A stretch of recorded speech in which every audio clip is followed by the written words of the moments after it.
Good morning, everyone, and welcome to Farm Update North 2022, sponsored by Northumbrian Water and brought to you by a number of other partners as well.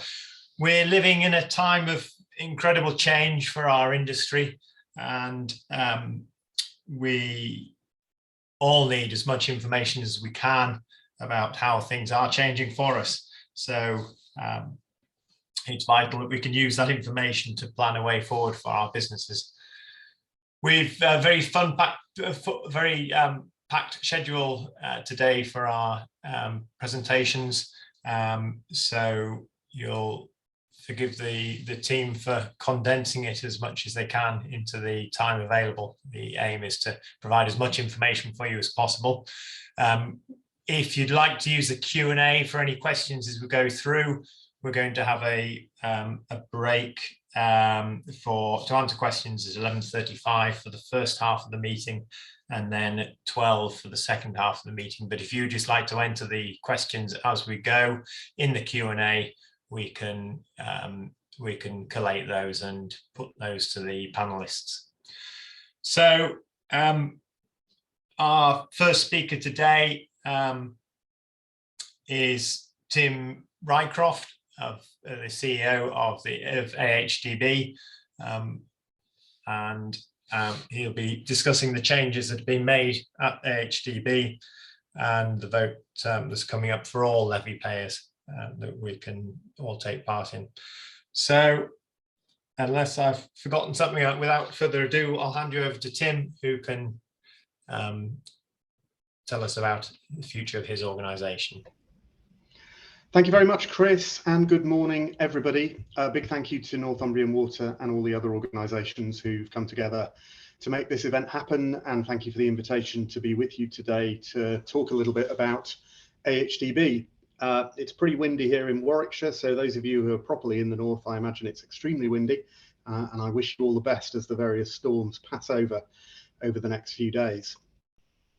So it's almost exactly 6 months since I took over as Chief Executive here at AHDB, and that seems like quite a good moment to reflect a little bit on the past, on the present, and on the future. So I'd like to use my time this morning really to tell you about the organisation that I found when I arrived, about the significant programme of change and the major consultative exercise that Chris referenced that we're currently embarked upon, and also a bit about our ambitious plans for the future.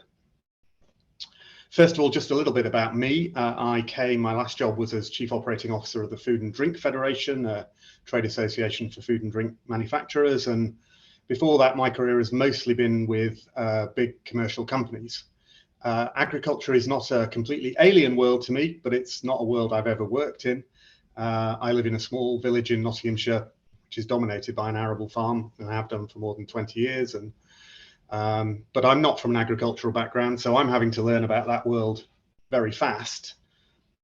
Happily, I am surrounded here at AHDB by genuine experts, because no farmer would ever want to take advice from me. So some people have asked me, why did I get the job? And of course, you'd have to ask the board for the definitive answer to that question. But I think from my point of view, it was because I was able to acknowledge the scale of change that was needed at the organisation, to talk about a programme of change, a plan for change that I thought could address the many challenges that we faced, and also to articulate a vision for the future of the organisation, for a destination for us once we had fixed the immediate problems that we faced.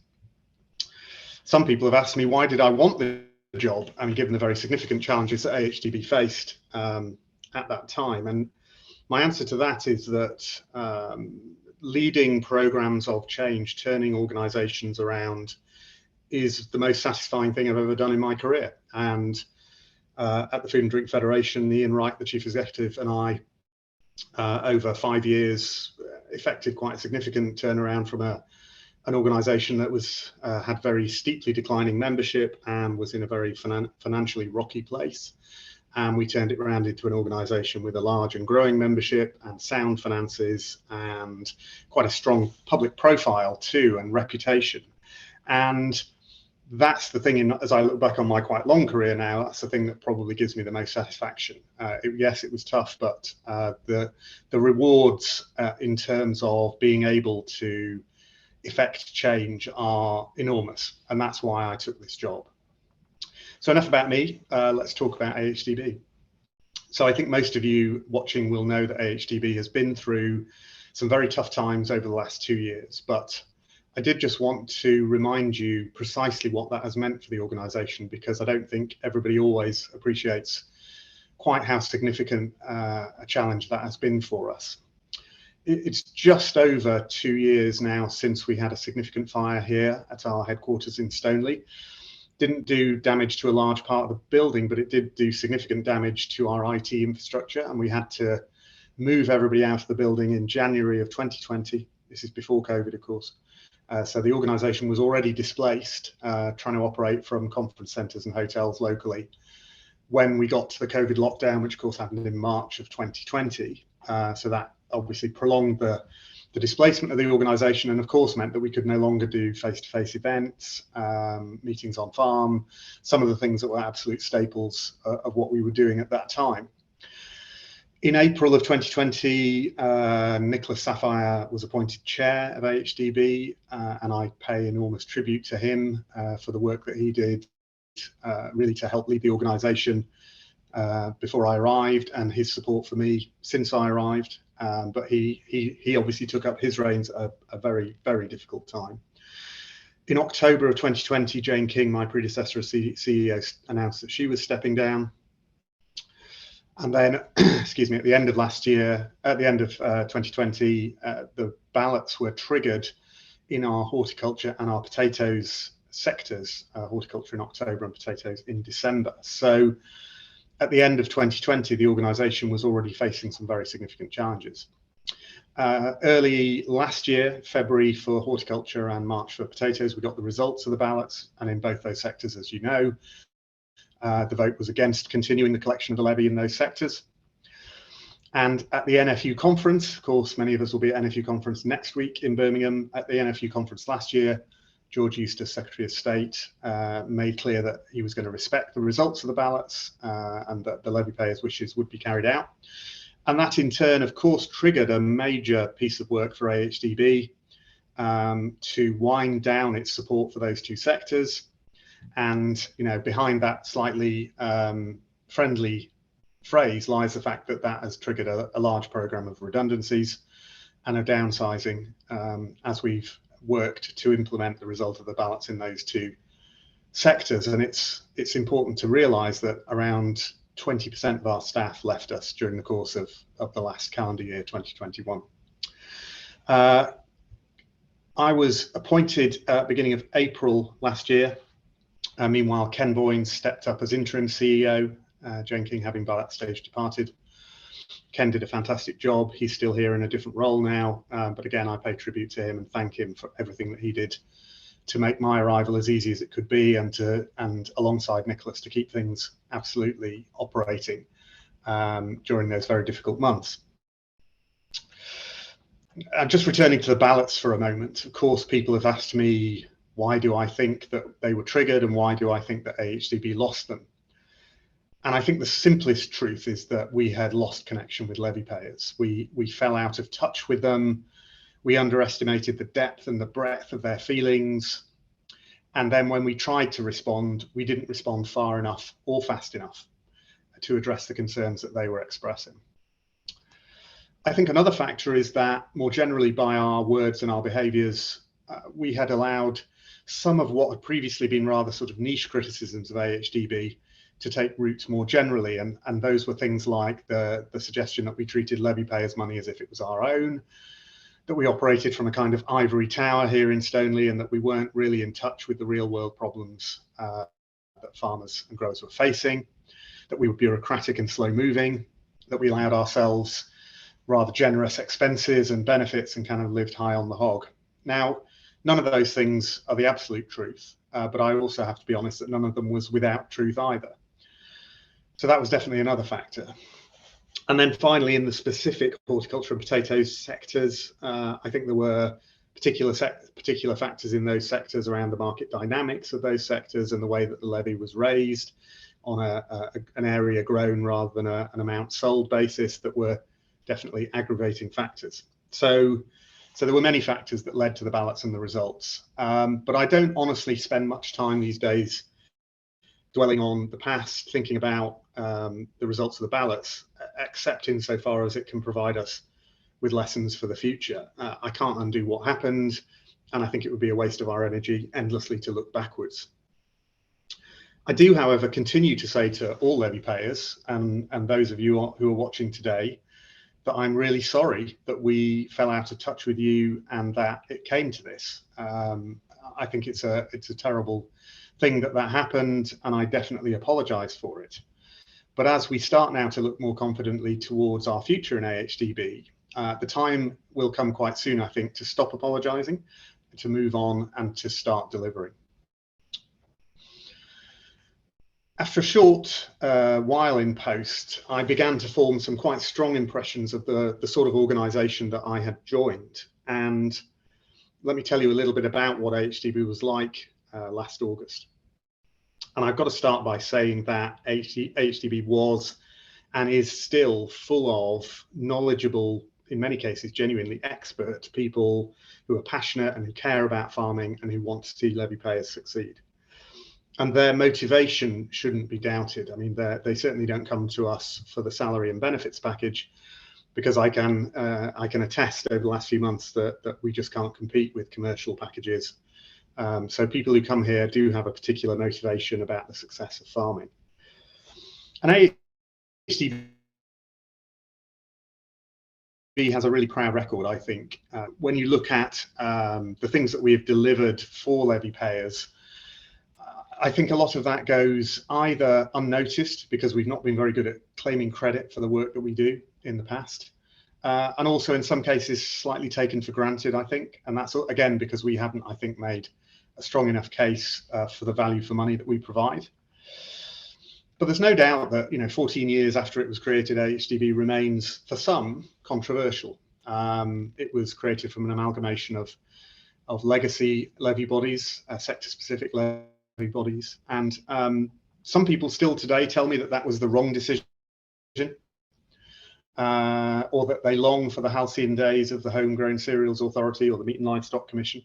Others are still angry about decisions in the past that led to either, in their view, too much power being given to the sectors, or indeed too much power being given to the sort of central functions. And on my first day at AHDB, I addressed all the staff. And one of the messages I delivered on that day, and I absolutely stick to, is we've got to stop fighting the battles of the past. All right, that stuff is gone.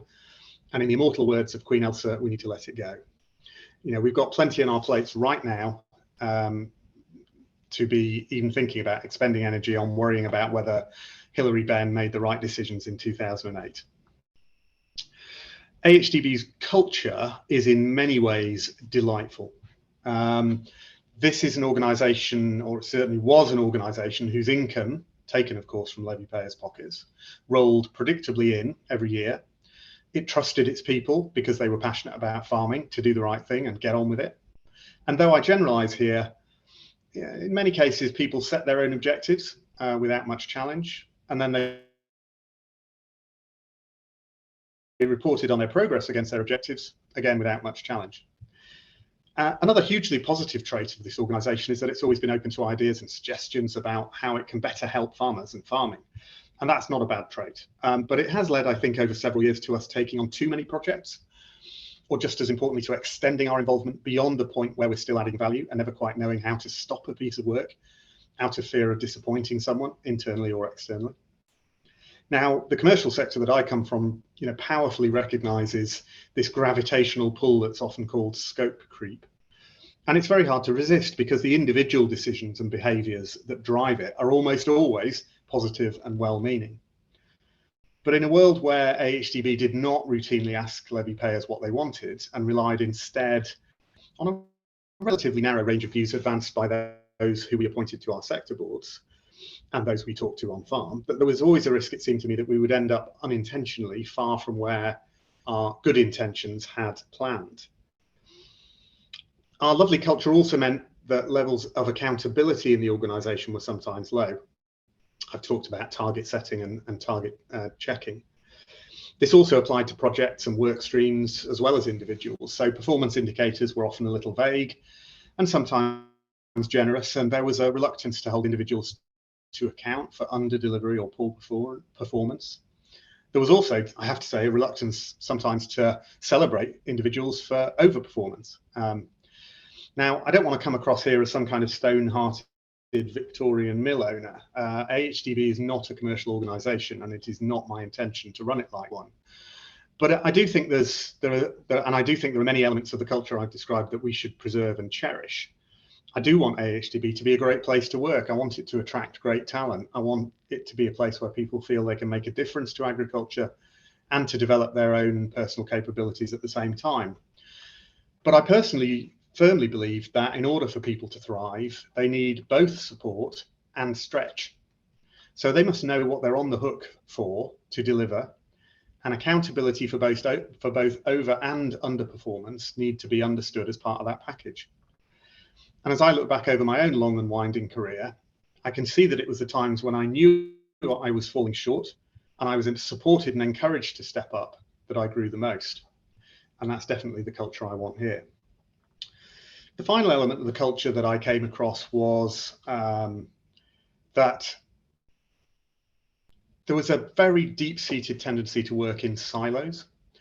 This was really endemic. Teams and functions had in some cases become a bit more like tribes and were jealously guarding their budgets and their people and the information they had. And in speaking to people about the past, I too often heard the sentiment, I knew it wasn't working, but it wasn't my team's job to say so. And that also has to change. You know, I'm very committed to collaborative working, and we're making good progress, I think, at breaking down those barriers. We must be one organisation, all in service of levy payers, not some kind of competing fiefdoms. I'm fond of saying that the only tiniest sliver of a silver lining to the huge dark cloud that was the horticulture and potato ballot results was that it created an unanswerable case for change. Almost no one could rationally argue that AHDB could continue as it was in the wake of those ballots. George Eustace's decision to respect the ballot outcomes, of course, triggered a huge programme of work for us to begin winding down the work in those two sectors. And that's been a massive undertaking, obviously bringing with it the obligation to treat people who are leaving us with sensitivity and dignity, as well as planning how to ensure that the assets, both real and digital, that were paid for with levy money in those two sectors will continue to be available to benefit levy payers in the future. At the same time, of course, we've had to be fully transparent about the way in which the levy money has been spent in order to carry out those tasks of winding down work. As I said, around 100 people, 20% of the workforce left the organisation last year, some through redundancy and some out of their own choice. And I want to thank all of them for their service, and I want to wish them all the very best in the future. One of my first acts as CEO was to reduce the number of most senior roles in the organisation from 20 to 14 and to abolish the chief officer grade. We've also made a public pledge to save £7.8 million of full year costs by March of next year, of which around £6 million is a saving from obviously stopping the work in horticulture and potatoes, and the remainder are savings from general overheads. And of course, when I say general overheads, again, I must remind you that principally means people and losing people from the organisation. All of these actions have been enormously painful for AHDB. Painful, of course, for those who are leaving us, but painful more generally for the organisation, which feels hurt and bruised as they see these changes play out. The dark cloud of uncertainty that comes with any programme of redundancies as you put people into consultation has weighed heavily on the organisation, and it's not surprising that many talented people have chosen to leave. And I want to thank all of those who are still with us and those who've recently left for the enormously professional way that they've conducted themselves over these turbulent months, because it's important not to forget that at the same time as doing all this work to respond to the ballots, we've continued to deliver what you might call the business as usual agenda. We've continued to deliver products and services to levy payers throughout that time. Now, I don't get any pleasure from making the organisation smaller. But I do believe with certainty that there was no other option if we were to secure our future and indeed to make it a bright future. Because of course the Secretary of State not only committed to respect the result of the ballots in horticulture and potatoes, but he also said that there would be votes in the 4 remaining sectors in spring of this year. And that announcement set the clock ticking on a major piece of work to ensure that we could demonstrably earn back the trust of levy payers. It's a critical exercise that we are now calling Shape the Future. Hopefully you can see the banner, some of the banner behind me. It's our largest levy payer consultation ever. And it's a critical exercise which is designed to make real our assertion that in future levy payers will be at the heart of everything we do. You know, it's very easy for me to say levy payers will be at the heart of everything we do, and for it to sound like just another cheesy sort of corporate slogan. And I always need to stress whenever I say that phrase that it is an accurate description of how this organization will run. And in order to give you confidence that that's the truth and not some sort of corporate spin, let me just talk a bit more about the exercise, but also the changes in the organization that the exercise has driven. Shape the Future will see every levy payer in our remaining 4 sectors. So that's pork, that's beef and lamb, that's dairy, and it's cereals and oilseeds. They will all get the chance to have their say. They'll get to tell us what are the biggest challenges and opportunities for their sector on which we should be focused. And they'll get to rate our products and services on a scale of 1 to 5 to indicate where they want their levy money spent. We're asking levy payers to vote right now. Registration is open until the 31st of March. And we need them to register because although we know lots of our levy payers are, in many cases, the levy is collected by the processor and then aggregated and then passed on to us. So we don't necessarily have contact details for all our individual levy payers. So that's why we're asking people to register. Registration is very simple. The people I've spoken to who've done it tell me it takes about 4 minutes. We've made it absolutely as simple as it can be. I promise you we spent a long time editing it down and really just focusing on the information that we absolutely need to get from you. If anybody who is watching has not yet registered and you're a levy payer, you have my absolute permission to tear your attention away from this riveting speech and to go now to ahdb.org.uk and to click on Shape the Future and to register. I would be delighted if you would do that. I don't know how many registrations we'll get. It will be thousands, not hundreds of thousands. And I know that whatever the number is, some people will say it's too few or it's, that we should have got more. My view is that, as I say, this is not an election. It's not about turnout. It's more of an opinion poll. And the purpose of the exercise is to ensure that when our sector councils come to make funding decisions for next year, they will do that in the summer of this year. They will do it on the basis of really good evidence that they've collected, both from the quantitative information from the votes, but also the qualitative information they're getting as they go out and about, talking on farm, attending AHDB events.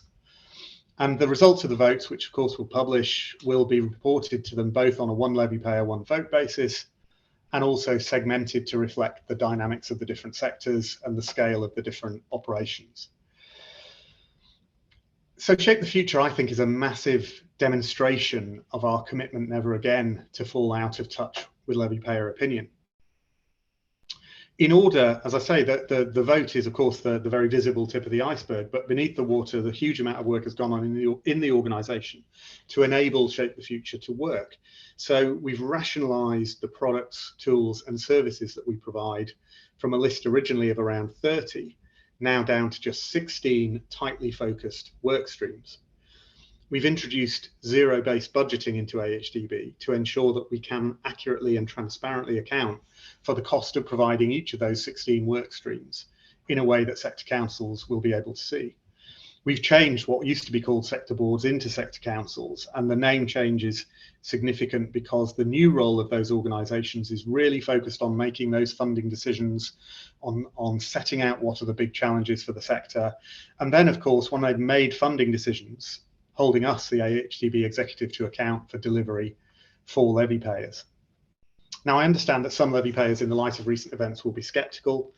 Some of them will wonder if this is all real. Some may choose not to vote this time because they think perhaps that we won't follow through. And I understand that, but I promise you these changes are genuine. They will guarantee that the levy payer voice will always be loudly heard in AHDB. And although we won't do the big vote like this every year, there will probably be some sort of consultation every year on issues with levy payers to ensure that we are keeping absolutely up to date and in touch with levy payer sentiment. But in a few months' time, the votes will be cast and we'll be firmly set on a new course as an organisation. So what then? Well, I certainly didn't take this job simply to be an effective manager of the downsizing of AHDB. I have big ambitions for this organisation. And once we have shown that we've listened to levy payers, that we've changed in order to take account of the feedback they've given us, then I think we start to earn the right to set out a different future for ourselves. And as I consider the future of AHDB, the first question, of course, must be, what is our purpose and what is our mission? And if that sounds too much like corporate speak, more simply, if AHDB didn't exist, would you need to invent it? And my answer to that question is a resounding yes. I think AHDB occupies a unique niche in that network of organisations, many of them on this call today, who provide support to UK agriculture, whether that's the farming unions or DEFRA or the banks or agronomists or vets, land agents, commercial consultancies, CLA, of course, all of these organisations, this patchwork of organisations, all of whom provide support to farming and British agriculture and on whose advice farmers rely. But I think we occupy a unique niche in that patchwork. The central thought that led to levy bodies being established, which is that as mainly small businesses, farms can't afford individually to invest in marketing or export promotion or research, still holds good today. And the model of the levy to pay for those things, I think, is still valid. Being a levy body gives us scale. It means we can employ genuine experts that I talked about earlier. It means we can invest in pure research where that's in the interests of levy payers. And it gives us, most importantly, I think it gives us a real independence from any kind of commercial or political agenda. We're an organisation that doesn't have those things. And it means that the data you get from AHDB can absolutely be trusted. And we recognise that's a very, that's a position of great honour for us to hold on behalf of levy payers, for us to be the trusted data people. We have the ability, because of our funding model, to look to longer horizons than most commercial companies would be able to. So where we do need to pursue pure research, and it will take some time, we will be able to fund that in the interest of levy payers. We're duty bound, of course, to serve all levy payers equally, and we take that duty very seriously. And we'll always only spend levy from one sector on that sector. But we can add value across the sectors by helping to address the big cross-sectoral challenges and opportunities. And the ones that come immediately to mind, of course, are things like data, which is becoming increasingly an issue for everybody involved in agriculture. For exports, the opportunities that are presented by the fast-moving trading environment at the moment, we were just talking about that yesterday. Sustainability, the relentless spotlight focus on the role of farming in net zero, all too often focusing on its contribution to emissions rather than its role as a potential way of helping us to get to net zero, unfortunately, but a relentless focus on that, another area that affects everybody. And industry reputation, another one. Those of you who watch Panorama on Monday night will be aware that industry reputation is a major challenge. And again, it's something that AHDB, I think, has a particular role to play on. So our purpose, in my mind at least, is to make the most of our unique status to enable farming success. But actually slightly more than that, because I think we have to be seen to do that. We have to be seen to be making a difference for levy payers. So that we must demonstrate our added value in a way that perhaps we didn't sufficiently in the past. When I speak to levy payers about whether or not their levy represents value for money, the conversation seems to go a bit like the what have the Romans ever done for us Monty Python conversation. So most levy payers at the moment can think of a couple of things that we do that they don't approve of or they think are a waste of money. And then I say to them, well, yeah, what about recommended list? Or what about the We Eat Balanced TV adverts promoting meat and dairy? Or what about us defending the industry by taking misleading vegan claims to the Advertising Standards Authority? Or what about our work to reopen the US market to British lamb, or our work on integrated pest management, or the pork levy holiday in that sector, and the work we've done to try to, alongside DEFRA, to try to provide an off-farm cull and render facility. And when you get into those kind of lists, people start to nod and they might say, yeah, well, I think that's good. Yeah, I like that. I want to see a bit more of that. So in some ways, you know, my own performance indicator, my own KPI is pretty simple, which is when I start to have conversations with levy payers in which they begin by saying one or two things they really value that we do, and then move on to tell me the stuff that they think we should do differently or stop doing, I sort of feel like I'll have succeeded.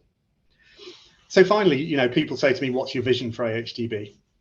Well, I mean, on the back of, and this is a very important qualification, on the back of us having demonstrated added value, of having earned back the trust of levy payers, I want AHDB to be a growing organisation again, an outward-looking organisation that absolutely lives in the same real world that levy payers do.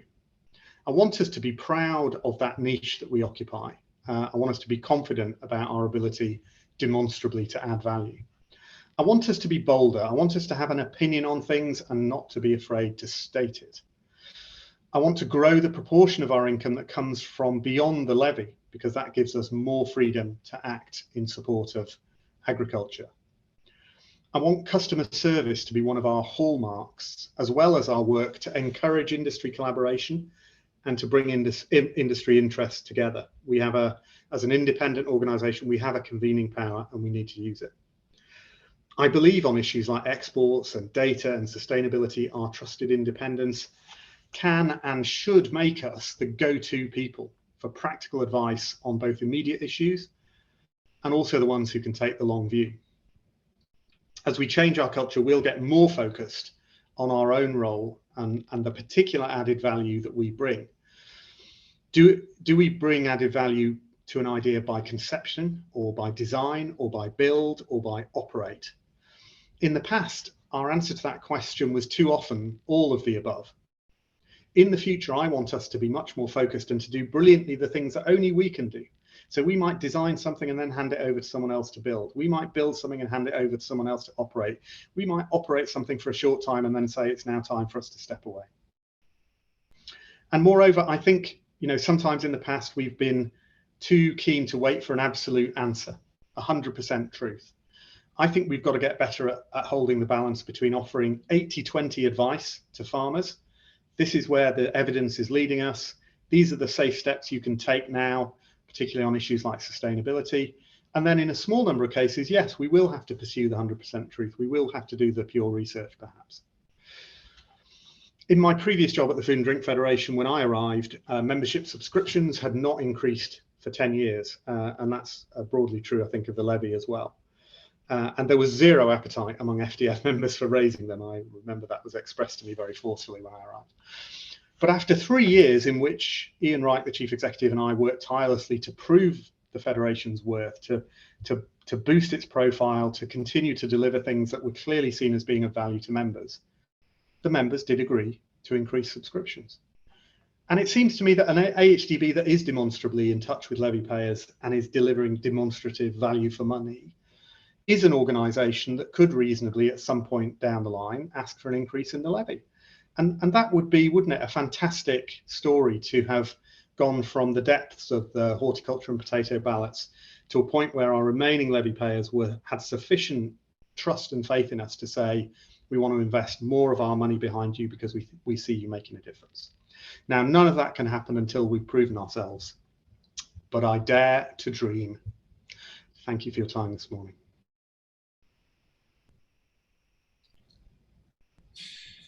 Thank you very much, Tim. That's great. A good insight into the work you're doing.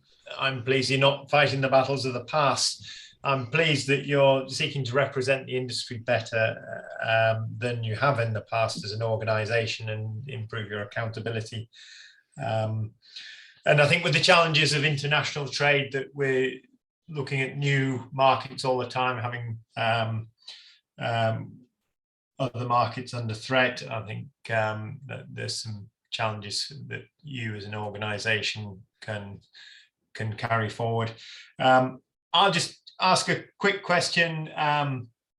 if you don't mind, I mean, obviously you are, you mentioned the benefit of scale.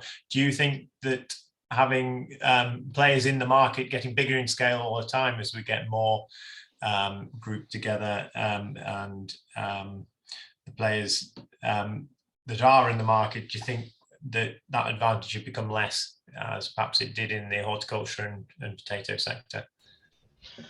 I think a little bit, Chris, if I'm honest. I think consolidation is clearly one of the big tectonic plates that's shifting in our world at the moment.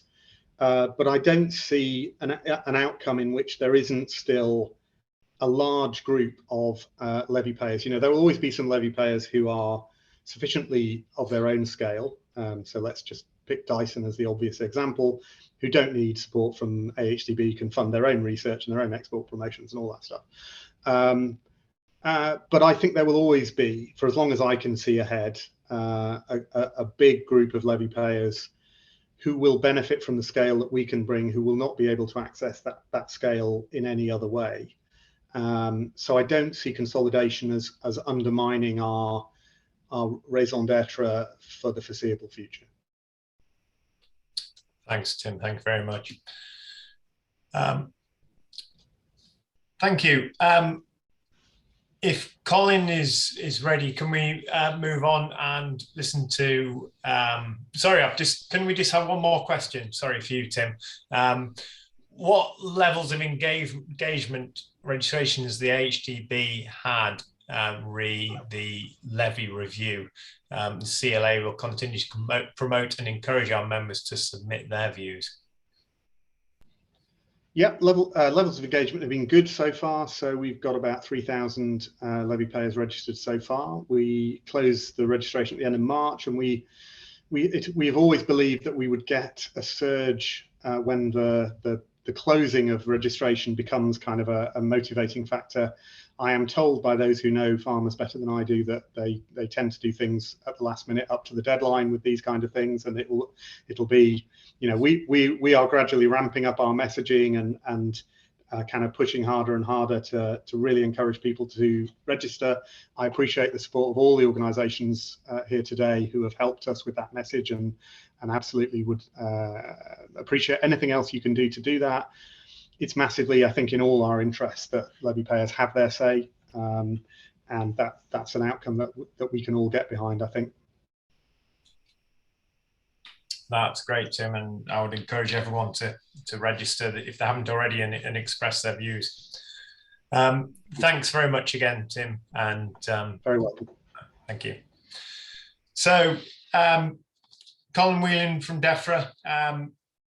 And organisations, we're all facing a lot of change. DEFRA will be instrumental in a lot of that change, so we look forward to hearing the latest news from Colin. Thank you. Thank you. Hello everyone. I'm just going to have a canter through anything that's new within DEFRA that will be of interest to a much wider audience today. As a bit of background, I work in the National Rural Network. Now, the National Rural Network supports the Rural Development Programme for England. And as we have now left the EU and the RDPE comes to an end, obviously we are being asked further and further of sort of what does replace everything that you know, a wider community held dear. And what is there that will now support farmers and landowners. So, you know, we're quite well versed in what is new within DEFRA and what we can share with the wider community. So really what I want to do is have a quick run through of you know, sort of the agricultural transition period, but also I will touch on the sort of changes to direct payments, environmentally sustainable farming, available farming schemes, changes to any regulation and enforcement, and at the end as well, there's a little bit about sort of further engagement and communication between DEFRA and the wider farming and landowning community.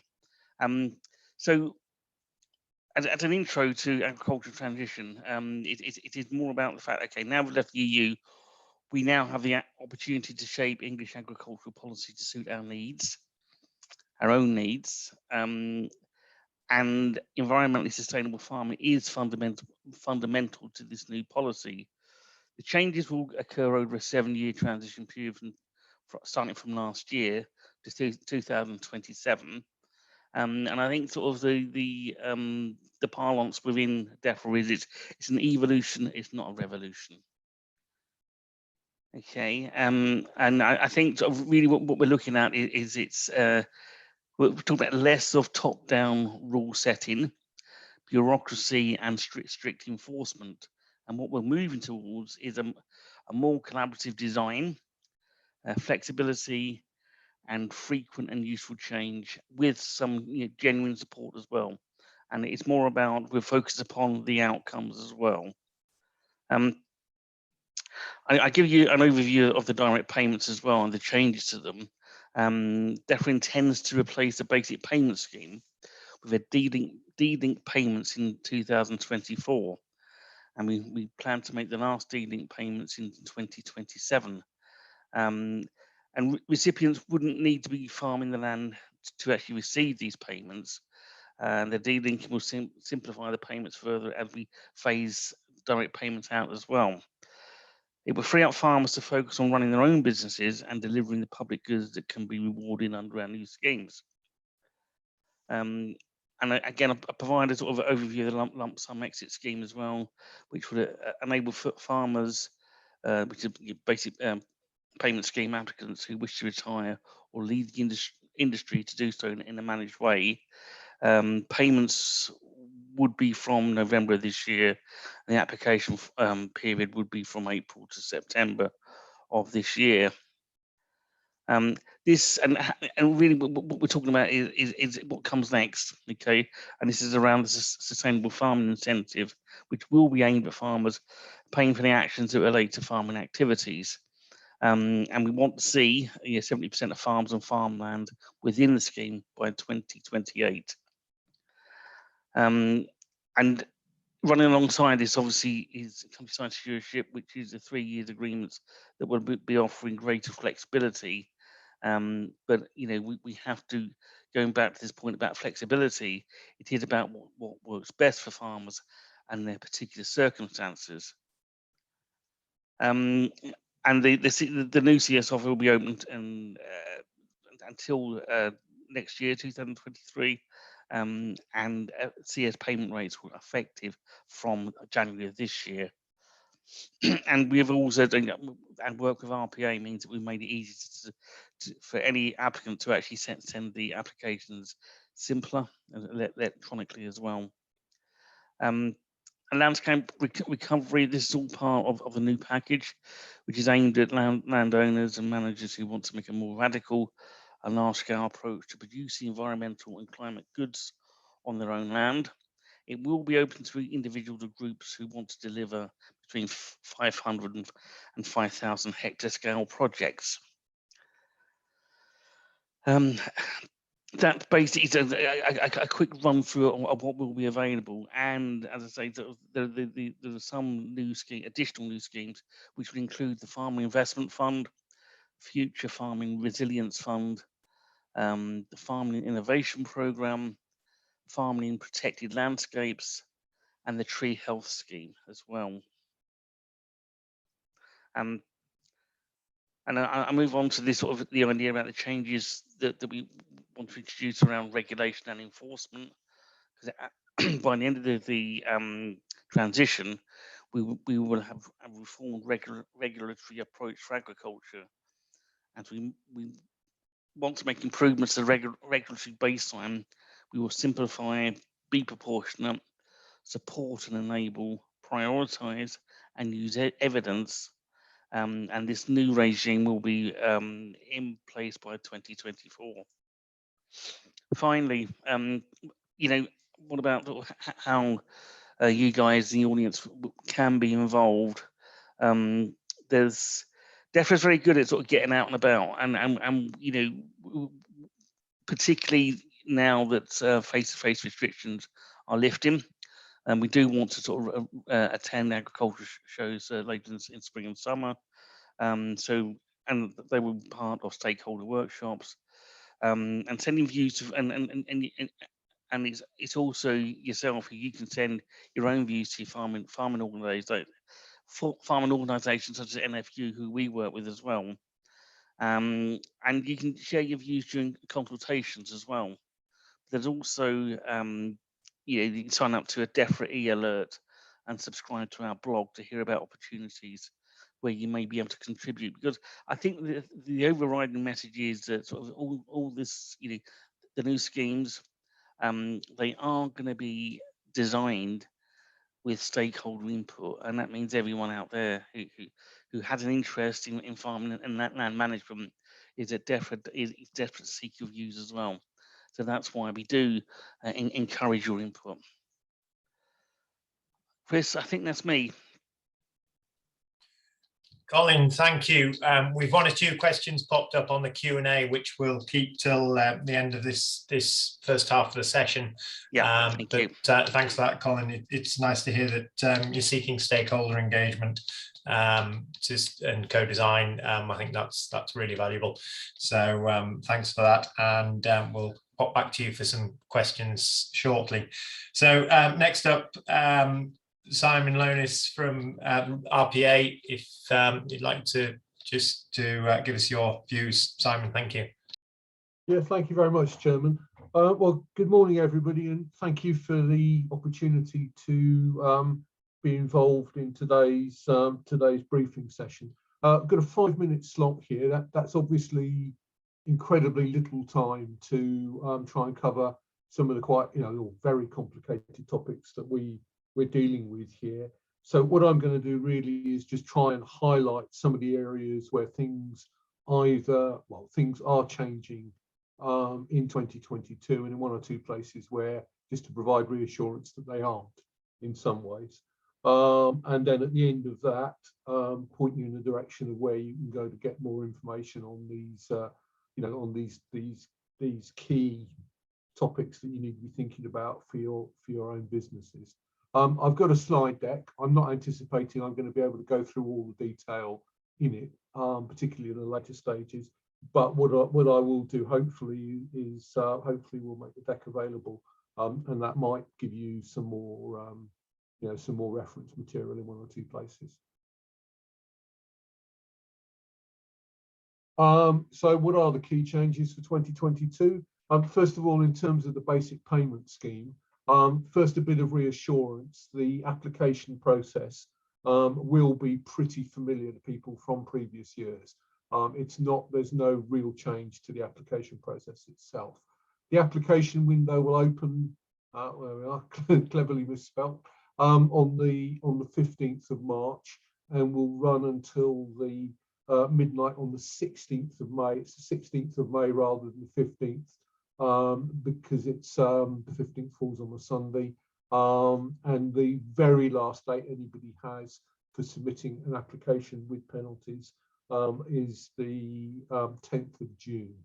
So that's all as in previous years. One point to note, the transition, or the agricultural transition, has obviously kicked in. We had a round of cuts applied to the 2021 payments. Everybody would have had their payments, BPS payments, cut by at least 5%, and in some cases, for larger claimants, considerably more. For 2022, the minimum cut that anybody will experience relative to the sort of position before transition started is 20%.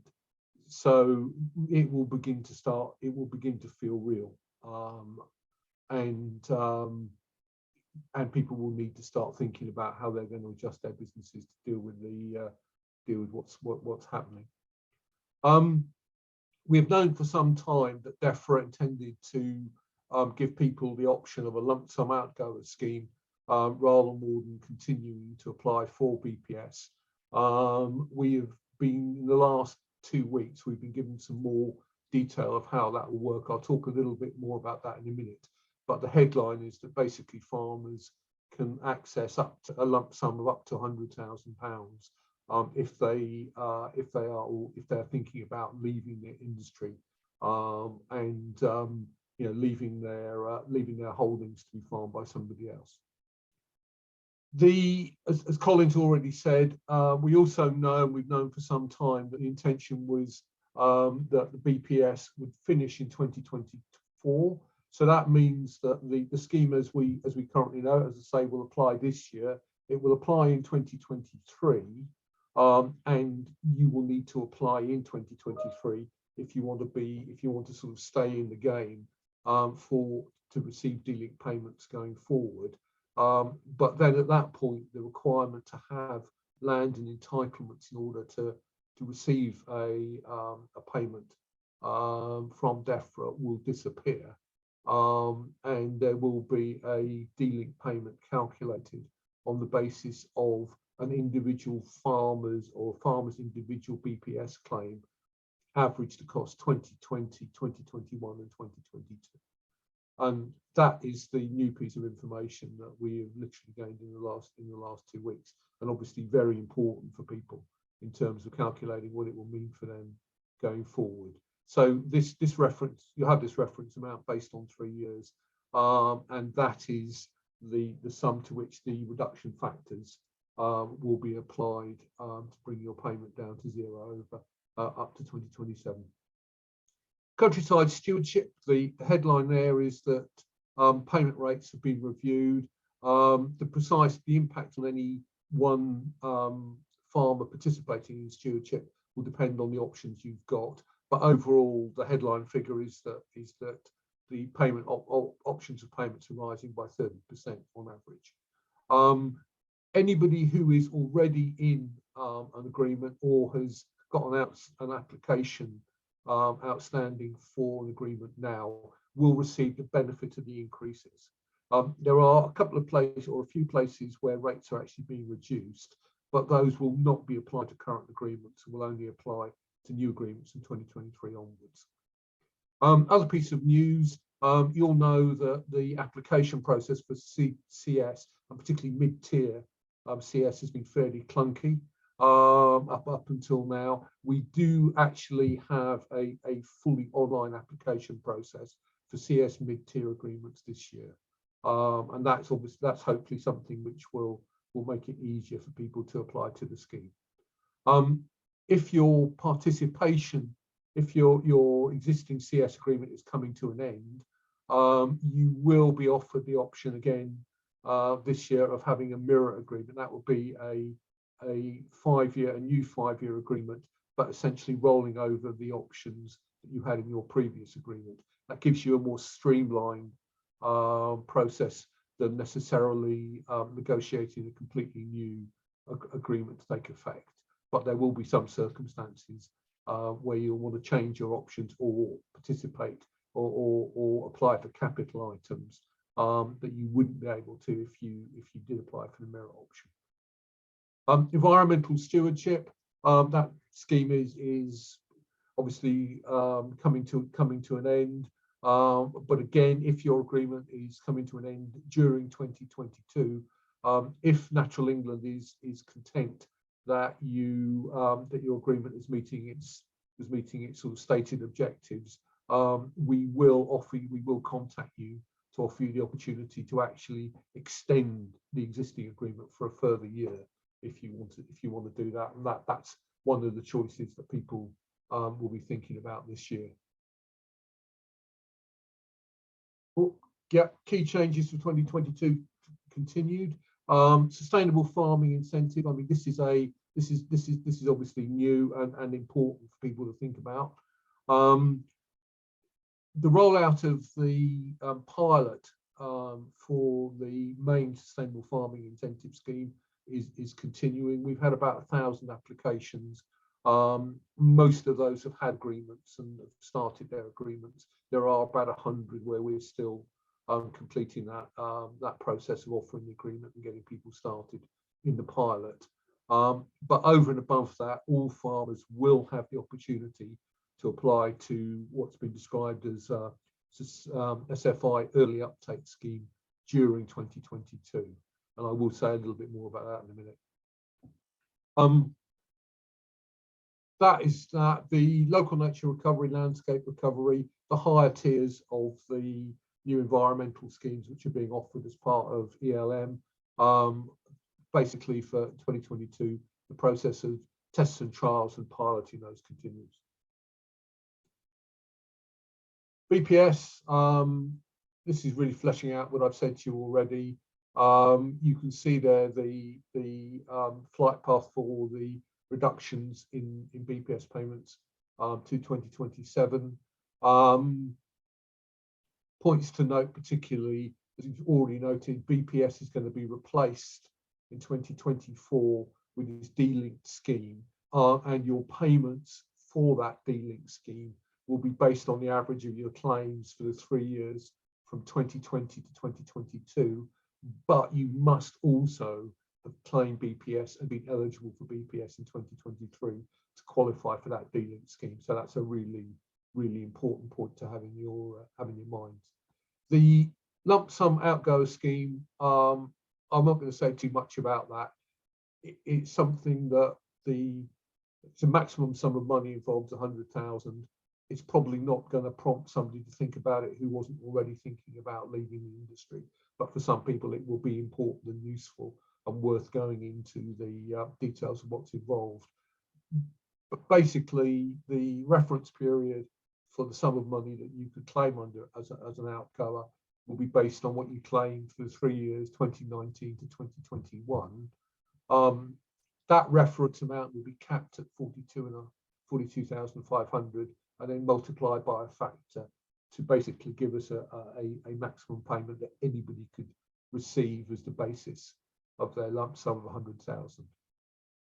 Key point to note, the commitment you have to make if you go into that scheme is to transfer out all of the land that you were, the eligible land that you were farming and declaring on your BPS application in 2021.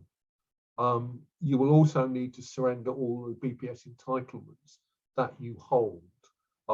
And the little wrinkle here is that if for some reason you're holding fewer entitlements because you've sold some or leased them out than you claimed on in 2021, the lump sum that you can receive will be reduced pro rata.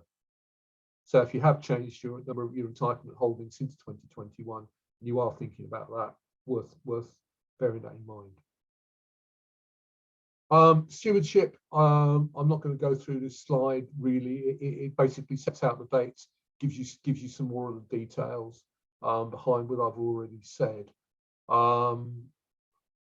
Yeah, I'll leave that one go. Environmental stewardship, as you already noted, the scheme itself is running down. But one choice people have got where their current agreements coming to an end is to roll it over for a further year. The choices involved in deciding whether that's good for you or not will have changed slightly because of the increases to CS payments, and that's certainly something to bear in mind. SFI, oh, apologies, I'm going over. We have ministers have made a first announcement on how SFI, the Strategic Farming Incentive, will operate in 2022. We will be producing and providing more information on that in March, and we anticipate that the application window for that will run for a 10-week period in the middle of the year, probably from sometime around June onwards. The highlights, we're asking people to enter into a 3-year commitment. There are 4 standards currently that you can apply for. You will have the opportunity, if you join the scheme this year, to add more standards in future years as they come on stream as part of this, and to extend your agreement. We're not requiring you to enter into a whole farm commitment.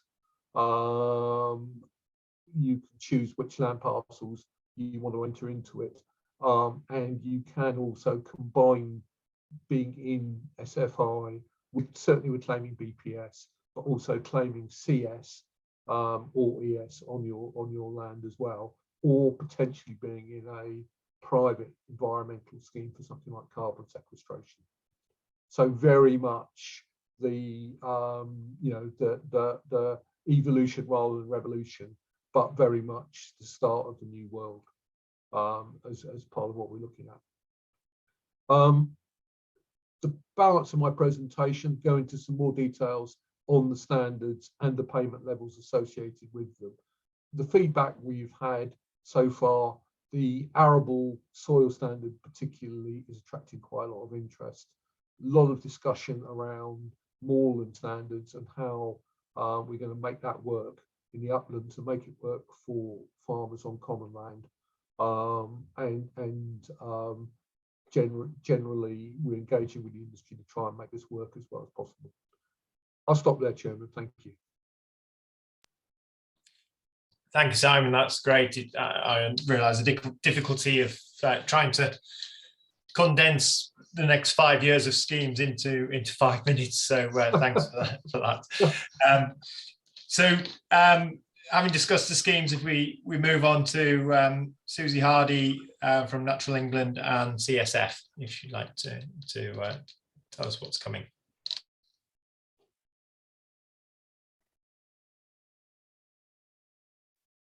Hi, yes, Susie Hardy from Catchment Sensitive Farming. What I can't see at the moment is the presentation. Here it comes. Lovely. Oh, we've gone too far.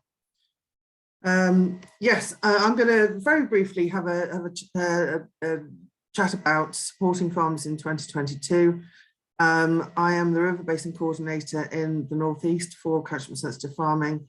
And just to explain about my team, we've had a few changes in the North East, a bit of a change around with people, and we are currently recruiting new catchment sensitive farming officers. We have Bunty, who works in the Tees catchment area. We have 2 new starters on the 1st of March, and we're currently recruiting another officer to join us, hopefully in Q2. We also have Stuart Moss as our senior catchment sensitive farming officer. So going forward, we'll have a very strong team enabling us to support farmers very strongly going forward. And you will no doubt have heard that catchment sensitive farming is increasing its area from what you can see on the map there as a red areas. They were a high priority areas for water quality. We are extending from the 1st of April to the yellow areas as well, which essentially means as a team we are moving from supporting 940 farms up to well over 2,100 farms. So it's a big expansion in the programme, a very exciting time. We will have a fresh team to address this. And to go forward in explaining what the programme is, what it offers, and in this year, 2022, going forward into 23, we will be running our advice programme, and that is a series of advice that can be delivered through a consultancy contract from ourselves, from running events, and that is all enabling farmers to upskill, reduce diffuse water pollution, examine air quality issues, which is a new strand that we're now working with, and also opportunities for natural flood management. The other stream of work that we've got is to support farmers in their countryside stewardship applications. By and large, that's mid-tier and capital grants. We do support some of the higher tier applications in conjunction with our area team colleagues in Natural England. So if I look at our specialist advice, there are a large number of different advice contracts that we can procure and deliver to farmers free of charge. And we can look at soils, nutrients, pesticides, farm infrastructure, water resources, air quality, whole farm assessments. We can concentrate a little bit on how to get the best out of agri-environment schemes. And all of these are available to farms within the area that we work. So from the 1st of April, it'll be available to everybody in the enormous kind of red and yellow areas, which is a very exciting step forward to enable us to provide some really sound advice. We can't be everywhere all the time, so we are having to prioritize the holdings that we work with and very closely target advice to the farms where we will get the best improvement in water and air quality, that we address the pollutants that we know are affecting particular watercourses or SSIs. And our aim is to address those really key on-farm risks and pressures so that we get the very best advances for the environment that we possibly can. How to gain some specialist advice. Year round, we can deliver advice in moderate and high priority areas. I'll show you the face of the form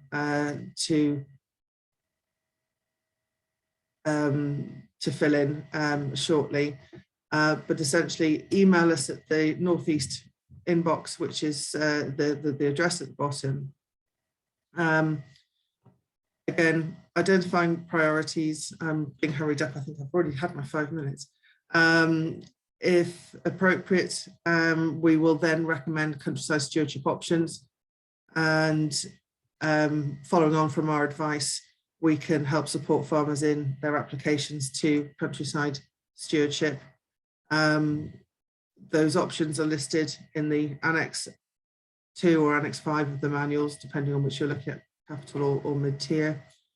That's the form I very briefly showed to you. It's really, really important that this form is completed in full and it's sent to the mailbox when we're only accepting requests that are sent to our CSF Northeast mailbox, and very, very important that they are fully completed.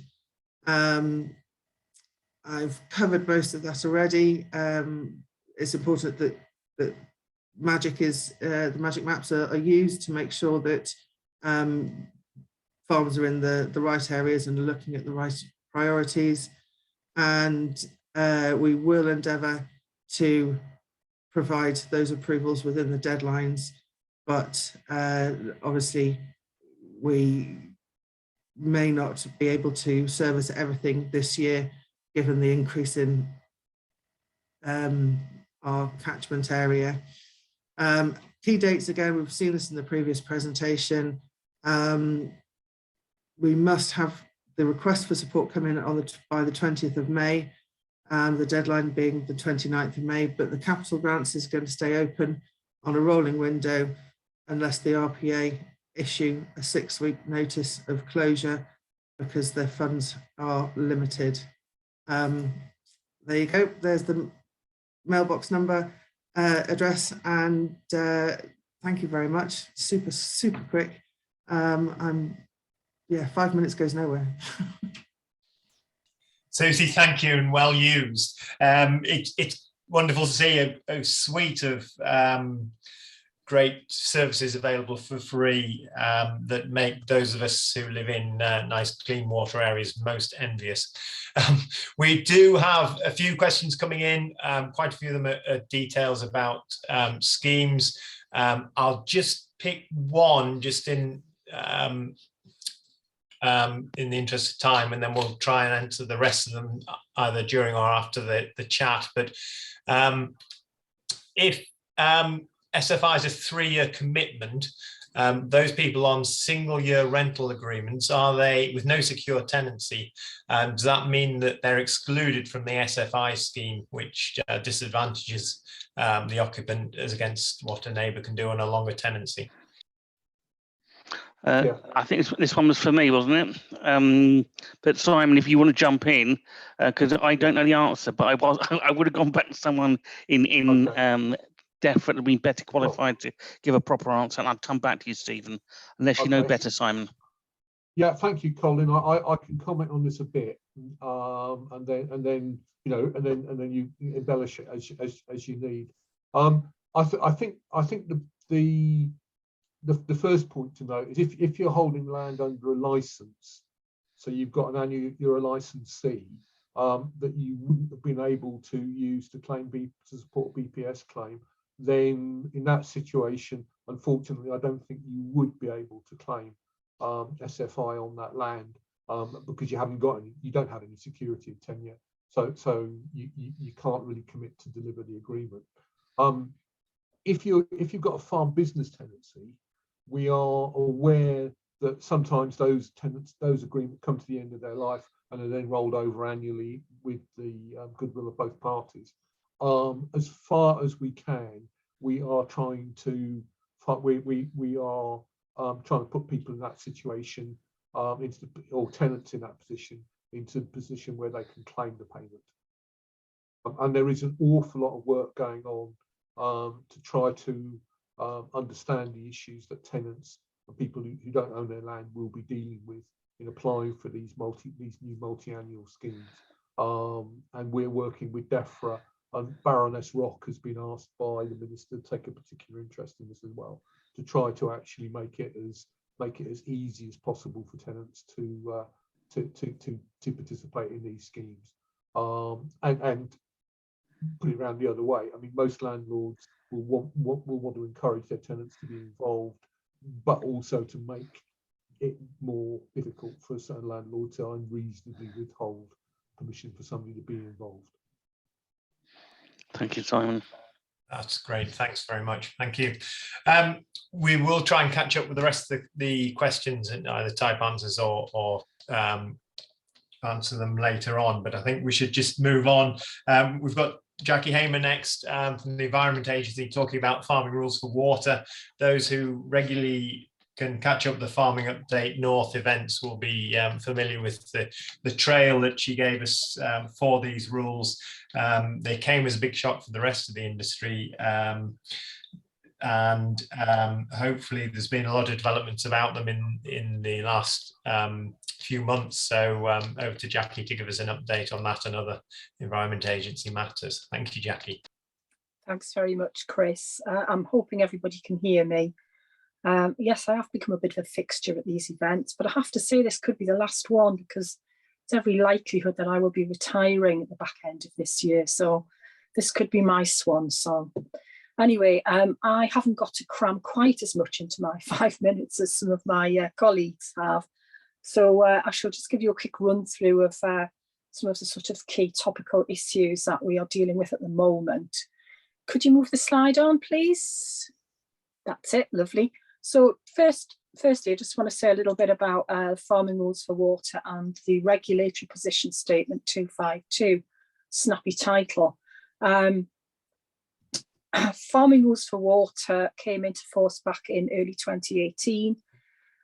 There was no grand launch, you've heard me say this before, and despite efforts by ourselves and the agency and various partners to raise awareness of and compliance with the rules, it's proved quite hard to get the message through. A lot of that is down to a lack of resource and lack of time. But you've certainly seen me, as Chris said, talking about this before at previous events, this one and others.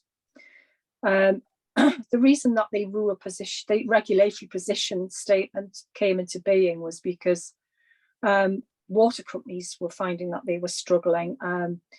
The largest water companies generate sewage sludge, otherwise known as biosolids, all year round. And they rely on land spreading as the most sustainable way of dealing with that sludge, because clearly are recycling nutrients back into the soil and adding organic matter. So, you know, it's all there, it all makes sense. The issue was one of timing and how that fits in with the farming rules for water. Because it's meant that a lot of this stuff is spread in the late summer and early autumn, when there is no real crop need. Very, very few crops have got any significant need for N at that time of the year. And unfortunately, there is also not enough storage to contain all of this stuff until the best time for it to be used. And of course, spreading in the autumn and the late summer and the autumn is definitely fits in best with typical cropping cycles on farms. So, you know, we've got a bit of a contradiction going on there.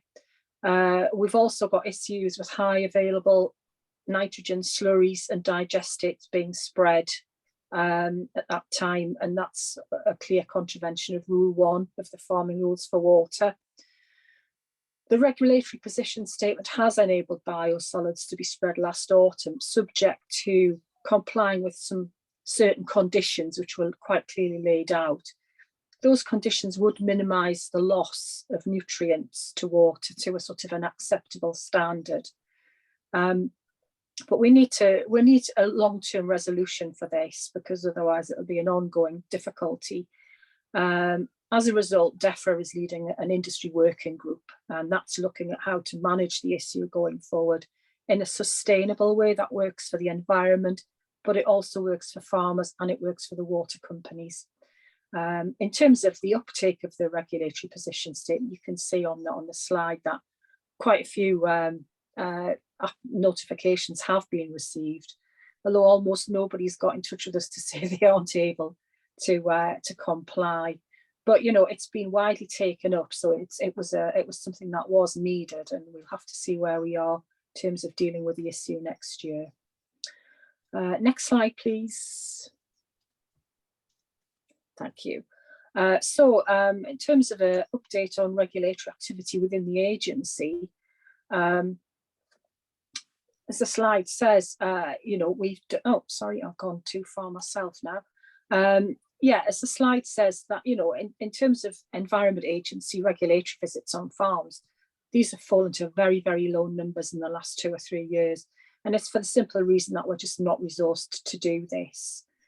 I think everybody must have seen the reports carried by the press over the last year about the poor state of many English rivers. And that unfortunately does include some in the northeast. The water industry is coming for a lot of criticism, quite rightly, in terms of the way that untreated sewage is discharged too often, etc. But farming has also been in the firing line. I'm sure you've heard about that as well, because it is a significant source of N and P getting into the aquatic environment, and you know, that does have significant impacts. So we have secured some extra funding in the short term. We hope it might turn out to become long term if what we do with that money is successful, if it delivers outcomes. Then, you know, our hope is that that will become something, a permanent feature. So what we're doing with that money is a lot more on-farm face-to-face engagement. Now that COVID restrictions are being lifted as well, that obviously helps with that. And, you know, we just basically want to get out there and talk to farmers and land managers and help them improve their environmental performance.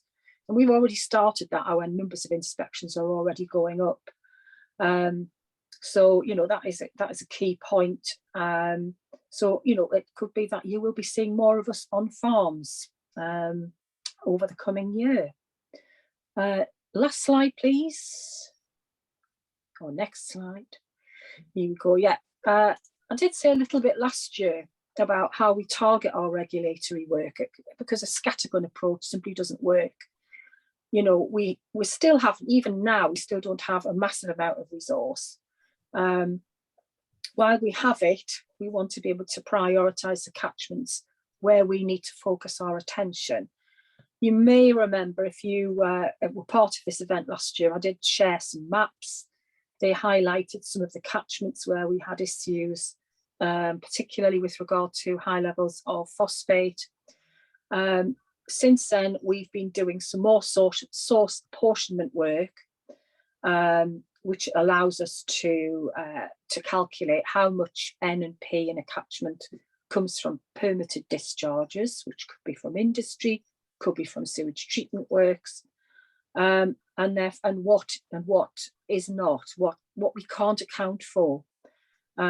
These catchments do tend to be largely rural, so you know, it's not an unreasonable assumption to say that the chances are it could well be from agricultural activity.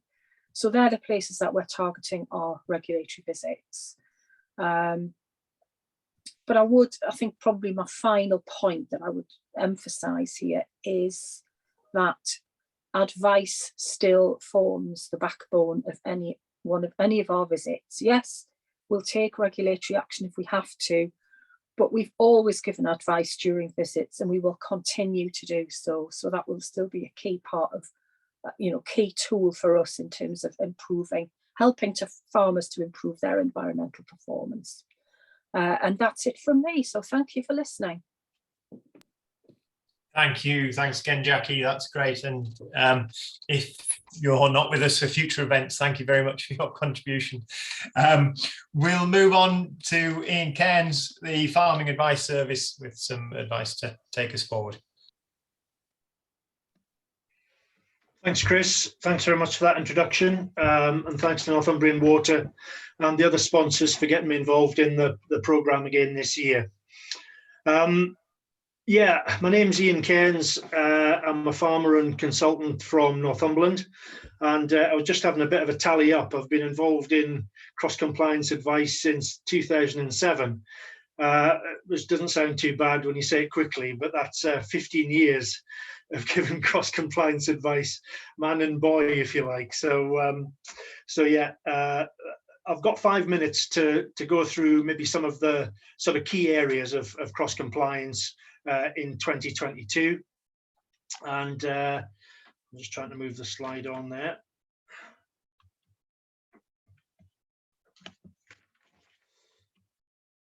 Yeah, there you go. And just to sort of remind you, really, in 2022, really the content of cross-compliance, the detail of all the rules is unchanged, and you can check up on the current guidance for the 22 scheme year online, and there's quite a few links on DEFRA's website to the key areas of detail on cross-compliance.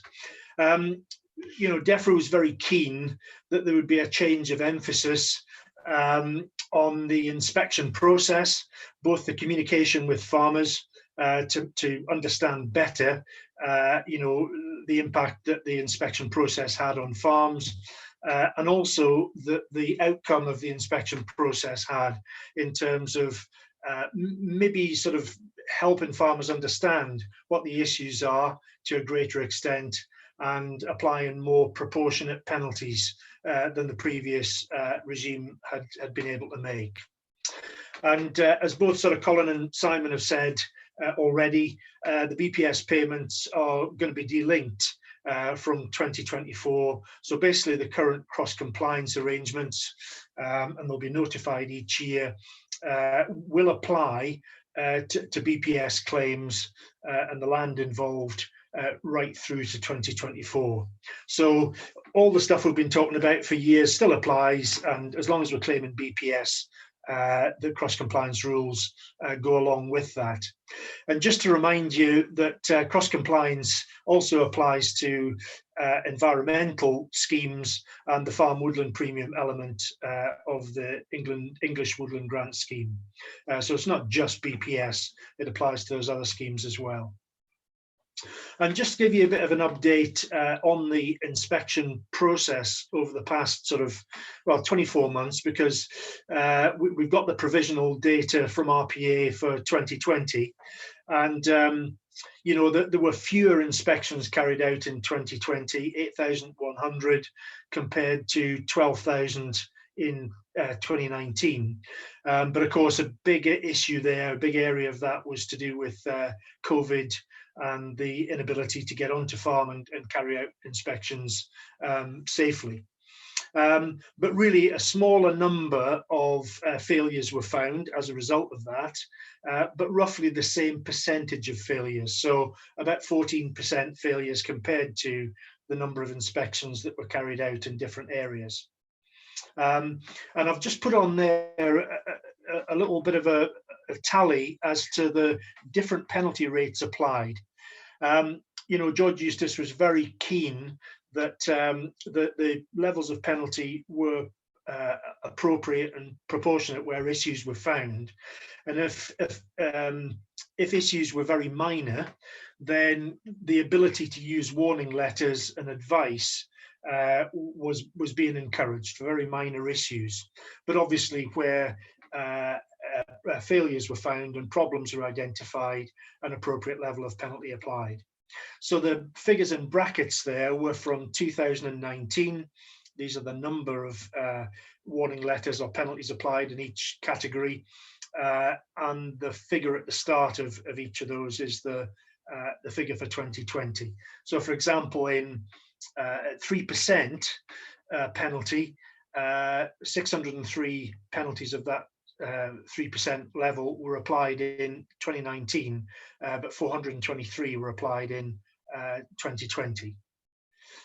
So again, there was an aim not to use a default penalty of 3%, which we had seen under the EU rules, but to apply the appropriate level of penalty rather than a default penalty since the 1st of January 2021. And of course, the same areas are still the priority. RPA are using the risk assessment model to suggest which farms are highest risk, and an element of that is the size of the business and the value of the claim, but also other issues are taken into effect when working up that risk assessment to see if a business should be inspected or in which technical areas. And you can see there the percentage failure rate for cattle ID, and those are the sort of most numerous and highest percentage failure rates in cross compliance, and they're all SMRs. So these are legally backed areas, if you like. And cattle and sheep and animal welfare still tend to be the highest failure rates, and the largest number of businesses also being penalised as a result of those inspections. But it's not to say that in the GAEX, things like buffer protection areas for watercourses, hedgerows, there are still sort of 50, 60, 70 claims per year that are being penalised for breaches found during cross-compliance. But as there's nearly always been the case, the livestock areas are still the highest numbers of penalties being applied. So, the sort of changes are very much an emphasis for this year, not content. Not having a penalty as default to a breach, more appropriate use of penalties, the change of emphasis, and the targeting of inspection efforts to the areas of highest risk. The Farming Advice Service, is still being funded by DEFRA, and maybe of particular interest, given those priorities I've just talked about. We do have a Livestock Web Webinar next week, and there are already 200 plus farmers signed up to that.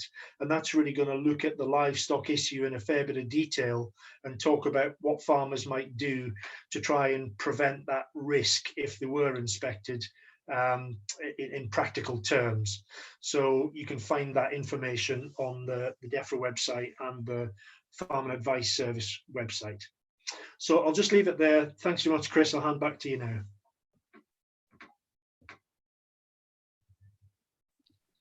Thanks very much, Ian. That's great, a quick rundown there.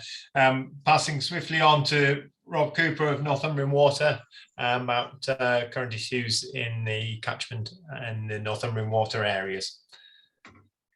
Hi there, thank you very much, Chris. Okay, I'm Rob Cooper, catchment advisor, member of the catchment team for Northumbrian Water.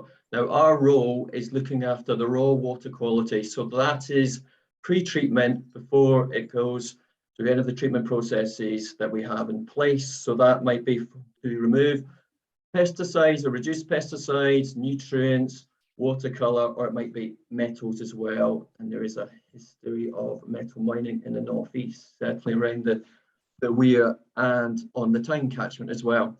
So my first slide is actually looking at the pesticides over the last 12 months up until the end of this January as well. So these are the key ones, and actually it's quite a good picture this year relative if I'd shown you this slide last year as well. So in terms of the drinking water standard that we have to adhere to, it's 0.1 micrograms per litre. Now that is absolutely minuscule. It's 0.1 parts per billion. That's what it equates to. So that red line on this graph in front of you, that is that drinking water standard. So if we have a quick look through that, you can see there's 2 detections of azure lambs. So that is for bracken control. So we generally expect those, and that's June to August. We also have glyphosate in here as well. I mean, really, I've just put this in here just to emphasize that we do detect glyphosate. So that's Roundup or some of the other products under that name. But it's very, very easy to treat. We've had a little bit of MCPA, which is used for rust control principally. But I'd like to draw your attention towards the end of this chart, the propyzamide, and the number in brackets there, that is the 14, the number of detections that we've had over that drinking water standard of 0.1 micrograms per litre. So yeah, it's used as an oilseed rape herbicide, and just focus on the oilseed OSR herbicides. We've pretty good picture around products such as Quinmarac and Metazoclor, so they are below that standard. Now this slide is just going into a little bit more detail of where and when we are detecting these elevated pesticide detections. So as we can see, on the 4th of January at Lumley, which is in the River Wear, and at Whittledean, which is in the Tyne Valley, just off the Military Road, we had several detections of propyzamide, and again in Horsley several days later. Pretty much throughout January, we had quite a lot of detections over that drinking water standard of propyzamide, and that is in that Tyne catchment as well. So it's a little bit of a trend we were seeing winter 2020 into 2021, and basically it's a catchy weather, the drains are flowing, it's applied late as well, so there's a greater risk as we're getting in. If we look at Broken Scar, which is on the 3rd of February, we did get detection of 0.55 micrograms per litre. So that is very, very high, particularly for that catchment. But to my mind, that is basically someone growing OSR very close to the abstraction point as well for it to reach that concentration. Then we begin to move into summer period. That's when we start picking up the glyphosate and MCPA. And then as we come into December, again, we're picking up propyzamide. But this basically late autumn into winter has been a much better picture. Obviously, it's a lot drier out there as well. Being out on farm, you can see some of the tram lines are cracking already as well. So it's quite exceptional. It might all change in the next 24 to 48 hours, given the forecast that we've had. But something I'd also like to point out in this slide in front of us is the lack of mecoprop. So MCPP, we did have an issue in June 2020, so it's pleasing to see that that hasn't been repeated. So as such, due to these elevated detections with propyzamide, we are beginning to focus a little more on the monitoring in the catchment to see where this might be coming from. So this is data for the Whittledean and Coquet catchments. And it's going back a little further. It's going back to August 2020 through till the end of January 2022. Again, you can see that bigger level, that drinking water standard is that red line, that 0.1. And if we look at it, we can see there's 16 detections on the Eshop burn. So that's 1.4. That's almost 1,400 times the actual drinking water standard. We're picking up Grange burn as well. So 6 detections there.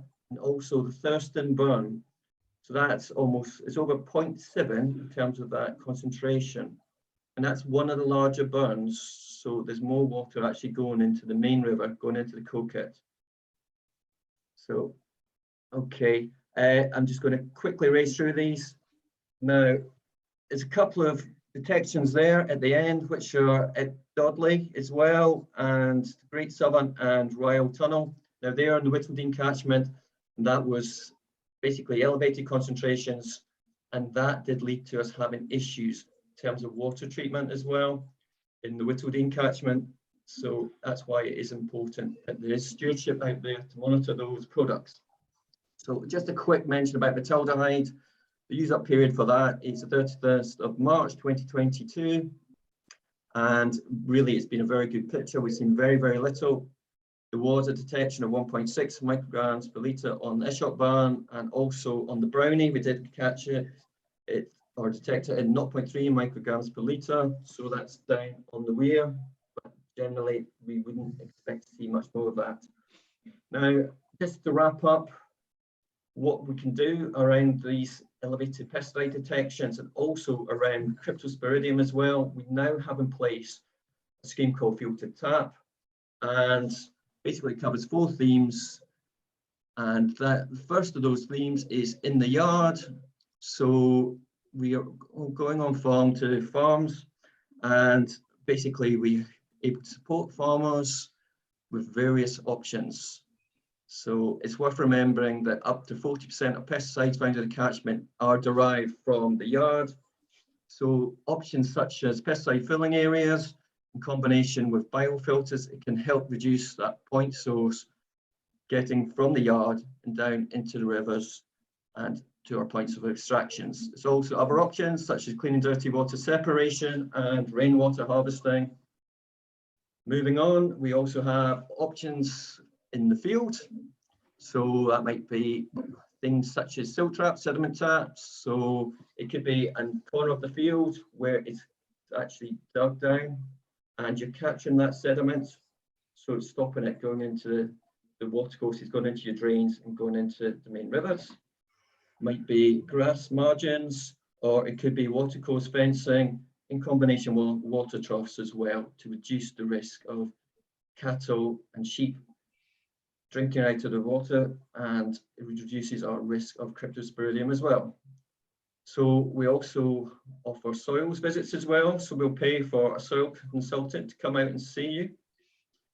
And finally, we also have precision farming. So it would be the case of a consultant coming out to look at your existing setup and ensure that you're making the most of that, maximizing that.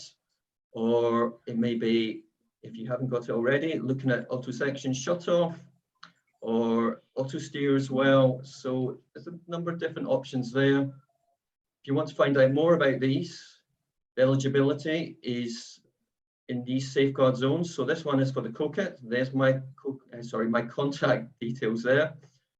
And for my colleague from the Whittledene catchment, it's Matthew Powell at nwl.co.uk. So Chris, I'd like to hand back to you now, and thank you very much. That's great. Thanks, Rob. There's obviously some good work there, but how much of that's due to better management, how much is due to weather, we'll probably never know, but it's good, encouraging to see some reduced levels there. Finally, for our lineup today, we have Nick Prince from the Forestry Commission. I hope everything's battened down and ready for the next 2 storms, Nick. Absolutely, yes. I think today we're probably more worried about trees coming down rather than getting trees in the ground. So hopefully all will be okay. Yep, I'm Nick Prince. Good afternoon, everybody. I'm a business development advisor across Yorkshire and the North East. A slightly different role for the Forestry Commission, whereby I'm actually a grumpy farmer by trade. So I very much come at things from the farmer perspective. Woodland creation is a complex beast. There's a lot of different schemes out there. Sorry, I'm just having trouble with my slides, getting them to follow on to my commands here. And I think the key message here is if you're thinking about woodland creation, start the discussion. You know, whether that's with an agent, whether that's with the Forestry Commission or the many other organisations that are out there, start that discussion and start to explore how you can go about things. I just want to quickly go over 3 of the schemes here rather than focusing on them all. The Woodland Creation Planning Grant, the UCO, the England Woodland Creation Offer, and I'm going to touch very briefly on carbon, the Woodland Carbon Code and the Carbon Guarantee. Hopefully my slides will follow. So the Woodland Creation Planning Grant. Have I actually got control of the computer? because if so, it's not playing ball. And next slide, that's the one. Right, so if we're planting trees, we've got to go about due diligence. And the Woodland Creation Planning Grant is there to help you think about woodland creation. We plant trees to the UK forestry standard, and we've got to consideration to biodiversity, landscape, etc. All these other factors. And I think that's very important for farmers right now, because we don't know the detail of elms and what's coming in future. So we've got to sort of really consider where the other options may be as we go forward, and how woodland creation might fit into all that. So you've got to do this process to get towards the woodland creation, so we may as well get funding for it. So the Woodland Creation Planning Grant, you need a minimum of 5 hectares, and you have block sizes of 0.5 hectares that allow you to access this money, and there's up to £1,000 available for desk-based research. That could be for you, that could be for an agent who's doing the work for you, but you have it to do, so you may as well tap into this creation planning grant. There's some details there, but I'll leave you that to access those on these slides afterwards. There are additional payments above the 1,000, but they're very sort of bespoke, depending on the size of the application, etc. But if you work on the £1,000, anything additional will be a little bit of a bonus. Okay, the UCO. Now, there's a lot of woodland grants out there, but the UCO is DEFRA and the Forestry Commission sort of flagship scheme. It's an evolution of the previous countryside stewardship schemes that we're used to. So we should be sort of fairly familiar with how these work. Minimum size, relatively small, 1 hectare. We can have blocks of up to 0.1 of a hectare.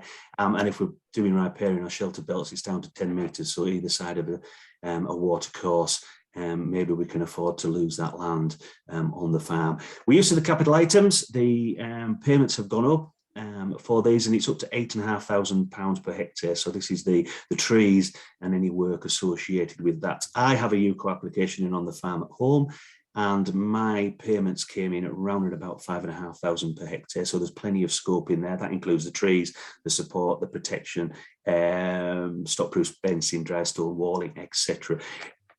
Some payments are capped, so I think there's been a comment previously about you sort of rising costs of infrastructure, so you've got to be aware about that. Infrastructure, with the UCO, you are allowed up to 80% of commercial species. So if you're thinking about a commercial approach, then maybe access roads could be funded at 40%. If you're thinking about public access, we'll touch upon shortly, but you could be for gates, wayleave markers, styles, etc. You could claim 100% of cost for those. There's an annual maintenance payment, which would be £300 per hectare. That's just recently written, and that is available for the first 10 years of the scheme. And the land that you put into woodland creation would still allow you to draw down BPS as long as it is there. Now then, I mentioned the sort of the commercial element that you can follow through UCO, but if you go down the native broadleaf and you're not expecting to achieve that commercial element, then the scheme recognises that and will make a one-off optional contribution payments. Now, there's the different payments listed there on the screen. You can tap into some of these, and this is all done through mapping, so you can stack them. But just to give you an indication, my UCO, the application was 8.2 hectares. This one-off additional contribution, optional contribution payment came in at 17,000, somewhere in around there. That will be paid in the first year after the woodland has been established. So that's available for some, not for everybody. Now, carbon, I'm just going to finish off on carbon. Carbon is a dark art.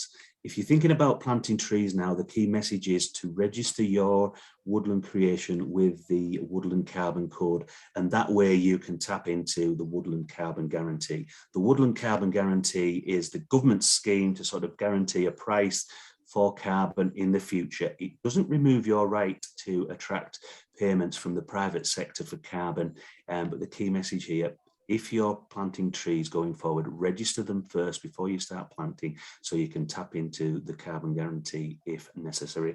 And I think that's my time. Oh, thank you. That's great, Nick. Thanks for that roundup. Brief as ever. No doubt more information will be available from direct from you or from the Forestry Commission website. So that we just have a few questions to discuss before we wrap up. My question would be to Ian. What would be the one takeaway thing you could suggest to the audience today to go home, to look at home, to check the most obvious cross-compliance failure that we can easily pick up on? Yeah, I think with nearly all of these cross-compliance issues, one of the biggest problems is record keeping. So there's a lot of information now available about what records you need to keep. That advice is available through DEFRA's and the RPA's websites. And I would say just sort of check over your records, make sure they're delivering what the cross-compliance standards are requiring. That's great, thanks, Ian. And similarly to Jackie, Jackie, what one thing would you like everyone here today to take away, is to say what do we need to stop doing or start doing to make your life better? I think really it just partly comes back to the farming rules for water, but it's something that should be really fundamental to good farming anyway, and that is for people to understand the nutrient status of their soils and to put in place a programme of regular soil testing if they aren't already doing it. Because if you don't know what you already have, you really don't know what you ought to be adding.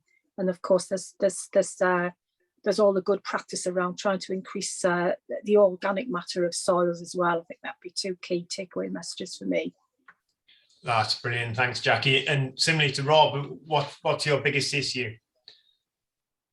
I think I'm going to say it's the pesticides, given what we had in June 2020 in the Coca and also in December 2020 in the Woodland.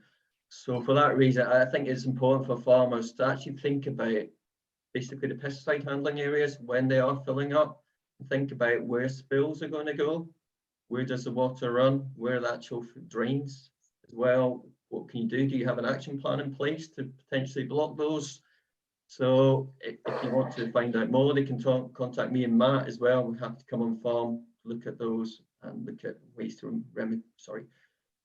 remediate that as well. That's brilliant. Thank you very much, Rob. If there are no further questions from the audience or the panel amongst themselves, could I just thank you all, thank all the speakers today and your organisations for supporting Farm Update North. And a special thanks to Northumbrian Water for sponsoring us, and for the CLA for organising the meeting today. If you do have any unanswered questions, then please contact all the organisations here today. They'll be very willing to reply to queries. And most of all, thanks very much to the audience. Thank you for taking your time to join us today and to be updated. So hopefully future events will be in person, and we can look forward to a similar event in the future. So that's with those thanks, I'd like to close the webinar. Thank you. Thank you. Thank you.